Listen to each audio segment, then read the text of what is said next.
2023년 마지막 날이죠. 한 해 동안 사시느라 고생 많으셨습니다. 안도현 시인은 삶이란 견딜 수 없는 거라 했어요. 사는 게 그만큼 힘들다는 것이죠. 그러나 그래도 견뎌야 되는 게 삶이라고 덧붙입니다. 그렇죠. 사는 게 견딜 수 없이 힘든 것이지만 또 견뎌야 되는 게 삶입니다. 이 생명이라는 것이 살라는 명령 아니겠습니까?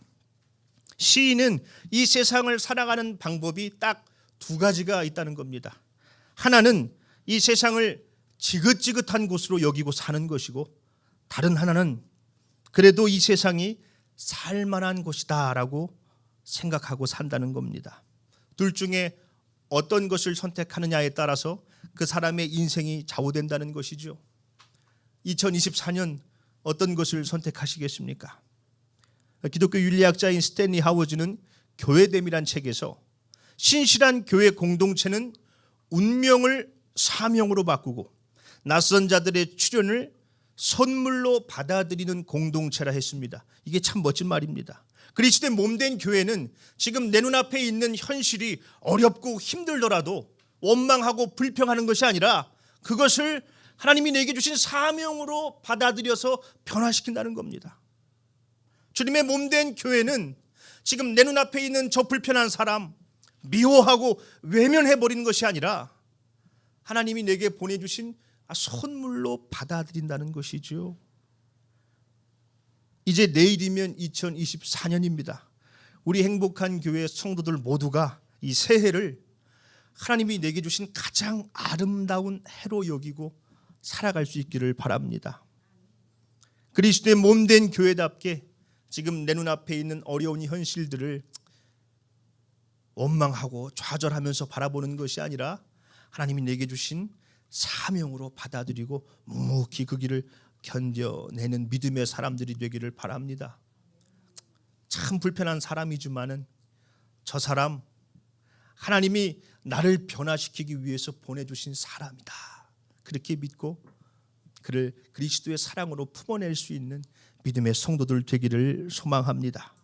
2024년 이 목회 계획을 세우면서 고민이 참 많았어요. 이 행복한 교회의 이름의 뜻이 무엇입니까? 행할 행자의 복복자, 복음을 행하여 참 행복을 누리는 교회지요. 자, 그런데 이 복음을 행하는 게 어렵습니까? 어렵습니까? 그냥 어렵습니까? 매우 어렵습니까? 매우 너무 어렵습니다. 이 복음을 삶으로 살아내는 것은 어쩌면 그 신앙생활의 정점에 있는 것인지도 모르겠어요. 예수님을 닮은 모습으로 사는 것이니까. 그래서 예수님께서도 이 산상수훈 마지막 결론을 어떻게 내리십니까? 오늘 본문 말씀 24절로 25절이지요. 그러므로 누구든지 나의 이 말을 듣고 행하는 자는 그 집을 반석 위에 지은 지혜로운 사람 같으리니 비가 내리고 창수가 나고 바람이 불어 그 집에 부딪히되 무너지지 아니하나니 이는 주추를 반석 위에 놓은 까닭이요.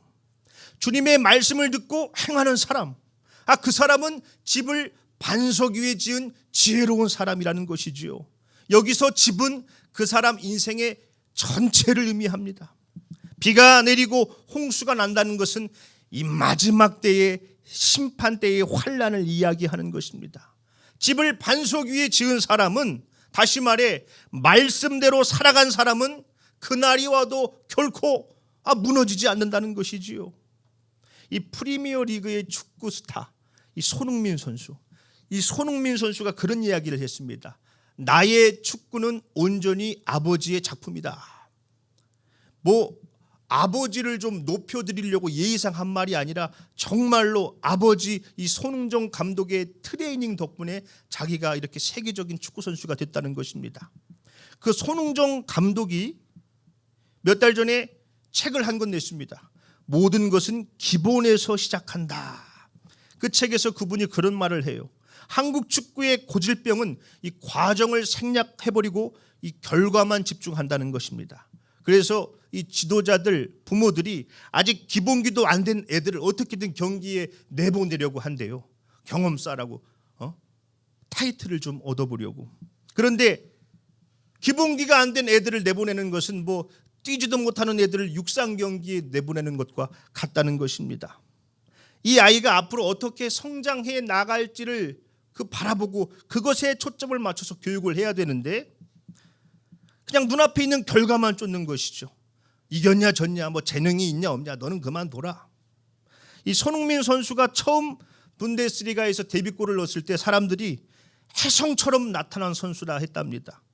그런데 감독이 그래요. 혜성처럼 나타난 선수가 어디 있냐고. 그동안 차곡차곡 쌓아왔던 기본기가 그제서야 비로소 발현된 것일 뿐이라고. 혜성처럼 나타나는 것은 없다고. 그러면서 그분이 결론을 내렸어요. 축구는 기본기가 답이다. 몸의 균형과 볼 컨트롤 이게 전부라는 겁니다. 축구만 그런 게 아니죠. 신앙도 그렇습니다. 신앙도 기본기가 정말 중요합니다. 이 복음을 살아낸다는 것은 이 신앙의 정점에 있는 것과도 같은데 저는 이 과정을 다 생략해버리고 그래 그리스도인이면 저렇게 살아야지 저게 교회지 저러고 가야 된다고 결과만 바라봤던 것 같습니다. 그러니 뭐 될 리가 있어요. 기본기가 없는데 야 나는 안 되는구나. 안 돼. 맨날 넘어지고 좌절하죠. 이 신앙의 기본기가 없이 어찌 우리가 이 세상을 예수님을 닮은 모습으로 살아갈 수 있겠습니까? 모든 것은 기본에서 시작한다는 말처럼 신앙도 마찬가지지요. 기본기를 쌓는 게 중요해요. 그래서 2024년 우리 행복한 교회는 이 신앙의 기본기를 다지는 데 한번 집중해 보려고 합니다. 집은 반석 위에 지어야지요. 모래 위에 지을 수는 없습니다. 그런 사람이 어디 있대요? 우리 본문 말씀 26절로 27절이지요. 나의 이 말을 듣고 행하지 아니하는 자는 그 집을 모래 위에 지은 어리석은 사람 같으리니 비가 내리고 창수가 나고 바람이 불어 그 집에 부딪힘에 무너져 그 무너짐이 심하니라. 예수님의 말씀을 듣고도 행하지 않는 사람들은 모래 위에 집을 지은 어리석은 사람들 같다는 것이지요. 그런 사람들은 심판 때에 견딜 수 없다는 거예요. 다 무너진다는 것이죠. 우리는 이 신앙의 기초를 튼튼히 세워야 됩니다. 신앙의 기본기. 그 기본기가 뭐가 있을까요? 우리 교회는 새해에 이 세 가지 기본기에 한번 집중해 보려고 해요. 먼저는 기록된 하나님의 말씀 성경입니다. 성경. 우리 디모데후서 3장 15절로 17절입니다. 또 어려서부터 성경을 알았나니 성경은 능히 너로 하여금 그리스도 예수 안에 있는 믿음으로 말미암아 구원에 이르는 지혜가 있게 하느니라. 모든 성경은 하나님의 감동으로 된 것으로 교훈과 책망과 바르게 함과 의로 교육하기에 유익하니 이는 하나님의 사람으로 온전하게 하며 모든 선한 일을 행할 능력을 갖추게 하려 함이라. 아멘. 우리는 이 성경을 통해서 구원에 이르는 지혜, 이 예수 그리스도를 만나게 된다는 것입니다. 그리고 이 성경을 통해서 하나님의 사람으로 온전해지고 모든 선한 일을 할 수 있는 능력을 얻게 된다는 것이지요. 그리고 이 성경을 통해서 우리는 하나님 앞에 간구할 수 있어요. 하나님께서 뭐 환상 중에 나타나셔서 말씀하시나요? 아니면 우리 귀에 대고 직접 말씀하시나요? 아니죠. 성경을 통해서 우리에게 말씀하세요. 우리 히브리서 4장 12절 말씀입니다. 하나님의 말씀은 살아있고 활력이 있어 좌우의 날선 어떤 검보다도 예리하여 혼과 영과 및 관절과 골수를 찔러 쪼개기까지 하며 또 마음의 생각과 뜻을 판단하나니. 이 하나님의 말씀이 살아있고 활력이 있어서 우리가 말씀을 읽고 묵상할 때 그 말씀이 내 안에 탁 뚫고 들어온다는 것이죠. 나를 변화시키고 나를 인도한다는 것입니다. 그래서 우리 교회에서는 특별히 새해부터 이 매일 성경을 가지고 묵상을 하려고 그래요. 이 매일 성경 한 권에 4,500원입니다. 교회에서 1,500원은 내고 이제 3,000원 뭐 다 드리면 좋지만은 다 드리면 또 이게 안 보게 돼요. 이게 또 이거 뭐 특별한 경우가 아니면 저도 우리가 함께 묵상한 말씀 중에서 주일 설교 본문을 정해서 말씀을 전하겠습니다. 우리가 함께 묵상한 말씀이기 때문에 더 말씀이 깊게 다가오는 것을 느끼게 될 거예요. 여기 보시면은 여기 아주 친절하게 여기는 본문 말씀이 있고 또 여기는 해설이 있어요.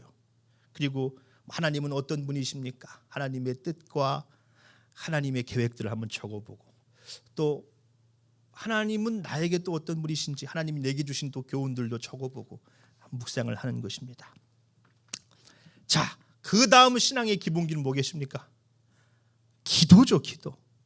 하나님께서 성경을 통해서 내게 말씀을 하셨으면은 우리도 이제 반응을 해야 됩니다. 주님, 내게 말씀해 주셔서 감사해요. 내가 이 말씀을 살아낼 수 있는 능력을 주세요. 그래서 기도를 하나님과 우리의 영적인 대화라고 하지 않습니까? 우리 빌립보서 4장 6절로 7절입니다. 아무것도 염려하지 말고 다만 모든 일에 기도와 간구로 너희 구할 것을 감사함으로 하나님께 아뢰라. 그리하면 모든 지각에 뛰어난 하나님의 평강이 그리스도 예수 안에서 너희 마음과 생각을 지키시리라. 아멘. 우리는 주님께 이 염려를 내려놓고 이 간구할 수 있는 특권을 가진 자들이죠. 하나님의 자녀들이니까요. 하나님 아버지에게 우리의 구할 것들을 구할 수 있는 특권이 있는 자들이죠. 그러니 기도해야 합니다. 하나님은 기도를 통해서 역사하시니까요. 그래서 2024년부터 우리 교회도 이 금요 기도회를 시작하려고 합니다. 저녁 8시부터 9시까지 1시간 모든 염려를 내려놓고 우리 구할 것을 감사함으로 아뢰는 하나님의 나라와 그 의를 구하는 이 기도 시간을 가지려고 그래요. 자, 마지막 세 번째 신앙의 기본기는 뭘까요? 이 영적인 교제입니다. 영적인 교제. 우리 히브리서 10장 24절로 25절입니다. 서로 돌아보아 사랑과 선행을 격려하며 모이기를 패하는 어떤 사람들의 습관과 같이 하지 말고 오직 권하여 그날이 가까움을 볼수록 더욱 그리하자. 성도들은 함께 모여서 사랑과 선한 일을 할 수 있도록 격려하고 돌봐야 합니다. 받은 은혜들을 나누고 묵상한 말씀들을 나누고 서로의 기도의 제목들을 나누고 함께 기도해야지요.